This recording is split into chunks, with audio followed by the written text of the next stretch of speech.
episode 43, part 1 of Kenya's premier sports video podcast, the 3 Quarters podcast.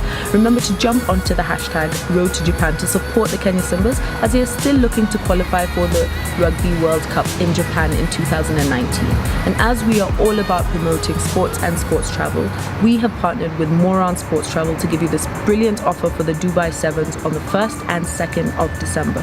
So for only $999, you get to experience your desert safari, your nighttime barbecue, and your Dow cruise. All this and more details coming up on your screen.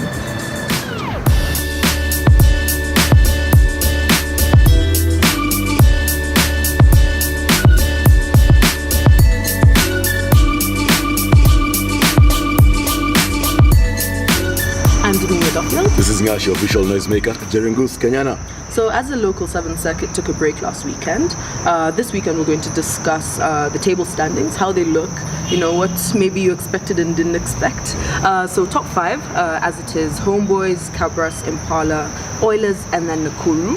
And then bottom 3 are, Makueni, Mombasa, and KCA. Is that what you expected?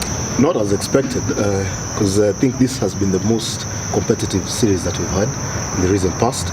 We had 4 rounds, 4 different winners. Homeboys taking Driftwood, the Impala turning out victorious Kabeberi.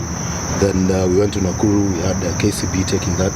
And then Sepetuka, Homeboys' tournament. We went with Cabras Sugar. I think what has been happening is a group for rugby. It has opened up the table. The top 5 are really close to each other. And I think it's going to boil down to what will happen in the 5th round at Christie's. If whoever wins Christie's, if they're amongst the top 5 right now as it stands, they might just go on to win it. However, I'd like to see a different winner. I'd like to see a different winner so that we can have it, let it go to the wire, to the end. Let it be decided in Dala. That way I think the rugby will be good for the sport and for us fans. Do you think you'd want to see a different winner? Yeah, I mean, if you see a different winner, of course, then it means the standard of rugby and the competitiveness is on another level.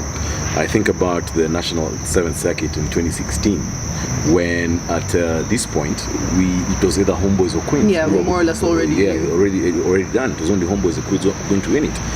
So now there are a couple of guys who are in the running. As you said, we have 4 different winners. And just to echo even the words of KCB head coach Curtis Olago, when he said that this has been the most competitive series he's seen in the recent past. It's very entertaining for the fans. I'm sure the players would rather have had it done and dusted by Sepetuka, but it's very good for the fans and the whole thing to do with Sevens and Festival Rugby. It's a good show for the fans. So we'd like to see a different winner. I'd also like to see a different winner for Christie's. And then we take it to the wire and Dala becomes more interesting. So we just wait and see how the next 2 legs. I like how Oilers. I like how Oilers have been consistent, and I think this time round they're going to gun for it. They're going to come out guns blazing. Christie's, I think, the team to watch out for me. My issue with Oilers is they get to the final hurdle, but they don't know how to cross it. So their temperament is not yet for finals rugby. So they normally get there, then they come up against the big boys. And you must note that this is not like the first 2 legs where many of the teams did not field their big guns. Yeah. The big guns are now back playing, save from Mwamba, but the big guns are back playing. So we are seeing how it's taking them to the wire. So yes, they are going to be somewhere there. They're consistent, as you say, but I would like to see them get the temperament to take them across the final. I think that's something maybe we might see with Oilers come next season, as they're a new team. They're still a very young team. So with the boys they've done very well. Maybe to cross that final hurdle, but to wait maybe another year for them. That's very true. We'll just you don't buy that. Yeah. It takes time. Yes. And I'm sure they're under the good leadership and good stewardship of Gibson Weru, a player who in his time had the temperament. So I'm sure he'll be able to pass it over to the boys, and next season there are guys to be watching. They're hungry. So we've got 2 more legs. We've got the Christie's leg, which is hosted by Kenya Harlequins, and then we've got the final leg, which is Dala Sevens down in Kisumu. What do you think we'd expect for the next 2? The next 2, as I said earlier, I think, if you have a different winner in Christie's, it will open up the table, the top 5.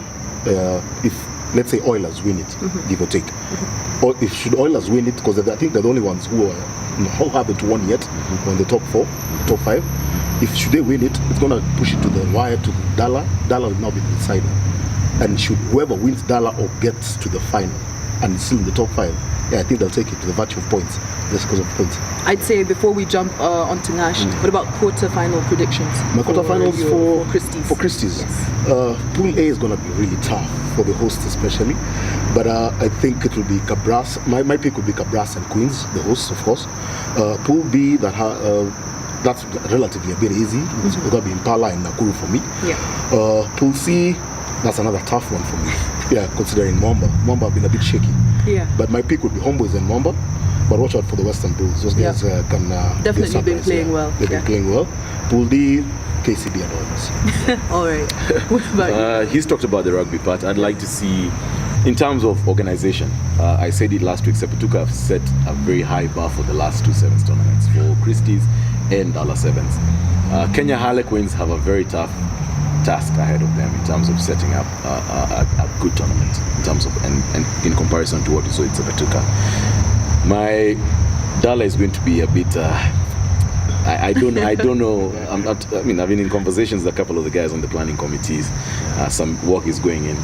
I think they're getting some good corporate backing. So I'd like to see, and it's a penultimate one. I'd like to see some good work from the Dala 7s planning committee, for lack of a better word. In terms of my predictions for the quarterfinals, I think more or less like goes Pool A, Cabras and Harlequins. Pool B, Impala and Nakuru. Pool C, we have Homeboys and Mwamba. Actually, I think Mwamba are going to be good. And Nondis got invited. Lucky for them. And Pool D, I'd actually say Oilers and KCB, but watch out for Blackbird. Yeah. Blackbird are one of those teams you never really write off. Yes. They might just pull a... Exactly, a fast one. Same as Strathmore in Pool A. That's going to be really, I think that's a pool of death. Yes. Actually, between Strathmore and Harlequins. Yes. For me, because, Harlequins have been a bit shaky. Shaky, true. So that But at home, though, their own tournament, I think they'll go past Strathmore. We'll see. It depends on who plays, how well they play. You never know. Even after bringing their big guns, Ambunya, your Eden Agara, yes, it raised the level of play. Yeah. But they were still nowhere to be seen at the top. So the quarters. It's true. I get what you're saying, Damima. They've been a bit shaky, even with the big guns coming in. You're not seeing them taking it to the wire. But it's their home tournament. Yeah. And in sports, they're normally this other outside issues, for lack of a better word, that play into the final result. So I don't expect that Strathmore are going to be giving Harlequins a problem in the pools, and I actually feel that these guys might go a step further, semis and maybe finals, but we wait and see how it turns out in the weekend. Well, the only way to know is to show up and watch. That's true. Yeah, well, we have the Christie7s coming up this weekend. That is the 14th and 15th, Saturday and Sunday. It's back in Nairobi, so guys, no excuse for not coming. Remember, you can follow us on Instagram, like our page on Facebook, and also subscribe to our YouTube channel. I'm Damima Duffield. This is Nash, your official noisemaker. Jeringus Kenyana. See you in part 2.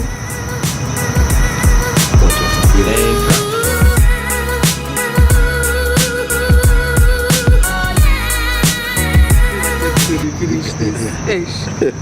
So remember when I said spam inbox? Hiyo ni yako.